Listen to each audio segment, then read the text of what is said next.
నమస్తే, welcome to Shri media. నేను మీ విష్ణుప్రియ. ప్రతి నెల కూడా 12 రాశుల వాళ్ళకి రాశి ఫలాలు ఏ విధంగా ఉన్నాయనేది మనం తెలుసుకుంటున్నాం. ఇప్పుడు మనతో పాటు ఉన్నారు గురువుగారు లక్ష్మీనారాయణ గారు. గురువుగారితో మాట్లాడి 12 రాశుల వాళ్ళకి ఏప్రిల్ నెలలో ఏ విధంగా ఉండబోతుంది, ఎటువంటి పరిహారాలు చేసుకోవాలి, ఇవన్నీ కూడా సవివరంగా తెలుసుకుందాం. నమస్తే గురువుగారు. నమస్కారం. ఎప్పట్లానే మనం ఈ నెల కూడా ఏప్రిల్ నెల రాశి ఫలాలు చెప్పుకుందాం గురువుగారు. 2025 సంవత్సరం ఏప్రిల్ నెల 10వ రాశి మకర రాశి. మకర కుంభాలకి శని అధిపతి. మకర కుంభాలకి శని స్వక్షేత్రం. మరి ఈ మకర కుంభాలకి శని రావాలి అంటే 30 సంవత్సరాలు పడుతుంది. మరి ఈ కుంభంలో శని ఉండగా కుంభమేళ, త్రివేణి సంగమ స్నానం ఇవన్నీ చేస్తారు. దాదాపు శనీశ్వరుడు ఎవరిని నష్టపడతాడు, అది మాత్రం నికరం. కారణం ఏంటంటే ఆయన సొంత ఇల్లు. పాపం చేసిన వాడు మాత్రం శిక్షిస్తాడు, తప్పదు. కానీ ఈ కుంభరాశిలో మకర రాశిలో ఉన్నటువంటి శని, ఇప్పుడు మకర రాశి చెప్పుకుంటూ ఉన్నాం. మకర రాశిలో ఉన్నటువంటి శని పూర్తిగా ఎవరిని నష్టపరచలేదు అని చెబుతున్నాను నేను. చాలామంది ఏలినాడు శనిలో చాలా కష్టపడతారు.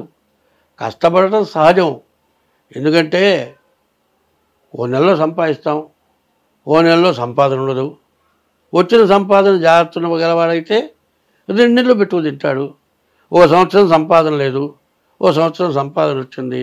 సంపాదన వచ్చింది కదా అని విరవీగకుండా ఉంటే రాని రోజు బాగా బతుకుతాడు. అది ఎవరి చేతిలో ఉంది? జాగ్రత్త పడేవాడి చేతిలో ఉంది. శని మరి 5 సంవత్సరాలు మకర కుంభాల్లో ఉన్న శని డబ్బులు ఇచ్చాడు, కష్టపెట్టాడు, రాకుండా చేశాడు, ఇబ్బంది పరిచాడు. జాగ్రత్త పడేవాడు జాగ్రత్తగానే ఉన్నాడు, ఎవరు నష్టపడలేదు. మరి మకర నుంచి కుంభం నుంచి మీనానికి వచ్చాడు శని. మరి ఈ మకర రాశి వాళ్ళకి ఏలినాటి శని పూర్తిగా అయిపోయింది. కానీ చాలా మంచి రోజుల దగ్గరికి వచ్చినాయి. అందులో ఏకాదశంలో శని, రాహు, బుధుడు, శుక్రుడు, గురువు, ఇన్ని గ్రహాలు పూర్తిగా మంచి స్థానంలో ఉన్నాయి. వీళ్ళకి ఎదురంటూ లేదు. ఇక ఇంత గొప్ప టైం ఇక మళ్ళీ జీవితంలో రాదు. అయితే గోచారమే 25 వంతులే చెబుతోంది. ఇంత మాత్రం చేత విర్రవేగొద్దు. మీ డేట్ ఆఫ్ బర్త్ ద్వారా చూసుకోండి. ఎందుకంటే మరి ఎట్లా ఉంటుందంటే, రాయన్నది ఒకనాటికి రత్నమౌనురా అని ఉంది. అది రాయే మట్టిలో ఉండగా ఉండగా ఉండగా ఉండగా అదే రత్నం అవుతుంది.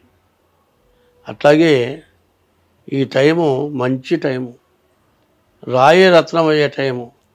అటువంటి సమయం నీవు బాగు చేసుకోవాలి అంటే ఈ మకర రాశి వాళ్ళు ముందుగా మీ డేట్ ఆఫ్ బర్త్ ద్వారా మీ జాతకం చూపించుకోండి. ప్రతి శనివారం కూడా ఈశ్వరుడికి అభిషేకం చేయించుకోండి. సోమవారం ఈశ్వరుడికి, శనివారం శనీశ్వరుడికి అభిషేకం చేయించుకోండి. చామంతి పూలు, మారేడు దళాలు పట్టుకొని మరి 40 రోజులు శివాలయ ప్రదక్షిణ చేయండి.